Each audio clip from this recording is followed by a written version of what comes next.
Hello, Vongshan lover. Welcome back to my YouTube channel addiction with वॉन्शन। यहाँ इस BL channel में, इस BL वर्ल्ड में हम लोग अपना एडिक्शन को एंजॉय करते हैं। तो आज मैं आपके लिए एक बहुत खूबसूरत सी नॉवल लाई हूँ। ये नॉवल बहुत खूबसूरत होने वाली है, तो आप इसे ज़रूर सुनिएगा। नॉवल का नाम है the lantern in the fog. इसकी मेन लीड कैरेक्टर शॉविजान and second main lead character लैनवन ईबो है। तो हम अपना एफएफ को शुरू करते हैं। गांव बहुत खामोश था। मॉनसून गुजर चुका था। ज़मीन पूरे गांव में एक अजब सा आलम था। पहाड़ों पर धुंध लपेटी हुई थी। ज़मीन ऐसा लग रहा था कि एक गहरी नींद से उठी हो। दरख्त खामोशी से हवाओं के झोंके से हिल रहे थे। शॉविजान झील के किनारे खड़ा था। इसके हाथों में एक लैंटर्न थी। हल्की हल्की कप इसकी हाथें हल्की हल्की कपड़ पा रही थी। सदी से नहीं यादें थी। एक ऐसी यादें जो इसके सीहन में कहीं धूप में बसी हुई थी, जिसे वो अब भी महसूस कर सकता था। लैंटर्न में हल्की हल्की रोशनी झिलमिला रही थी। ये एक बहुत खूबसूरत सा फिजा था अपने आप ही में। और हमारा विजान उस खूबसूरत से मौसम में एक नदी के किनारे खड़ा था।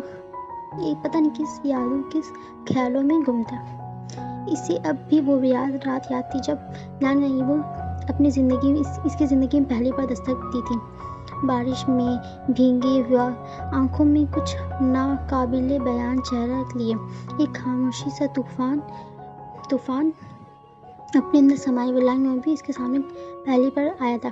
विजान को अब भी वो दिन याद है जहाँ विजान ने इसे बिना कुछ कहे, बिना कुछ पूछे इस शख्स को एक चाय की कप ऑफर की थी और एक तौलिया, जिसे उसने बगैर कुछ बोले सर हिलाते हुए ले लिया था। विजान को अब भी वो दिन याद है, वो एहसास, वो पल याद है। अब वो कैसे भूल सकता है, क्योंकि उसकी मुस्कुराहट उसकी ज़िंदगी के खूबसूरत लम्हे का ये पल थे, इसलिए वो इस पल को अब तक भूल नहीं पाया था। शॉविजान को यकीन नहीं था कि इसकी मुलाकात दोबारा इस लड़की से होगी या नहीं, पर इनकी किस्मत के साथ कुछ और मौजूद था। ठीक 1 हफ्ते बाद ही लैनवन ईबो उसे अपनी बुक शॉप के पास से गुजरते हुए नजर आया। हाँ, शॉविजान एक बुक शॉप चलाता है, एक खूबसूरत सा बुक शॉप, जहाँ से लैनवन ईबो एक बार गुजर रहा था। लैनवन ईबो ने उससे कुछ कहा नहीं, सिर्फ उनकी नजरें मिली।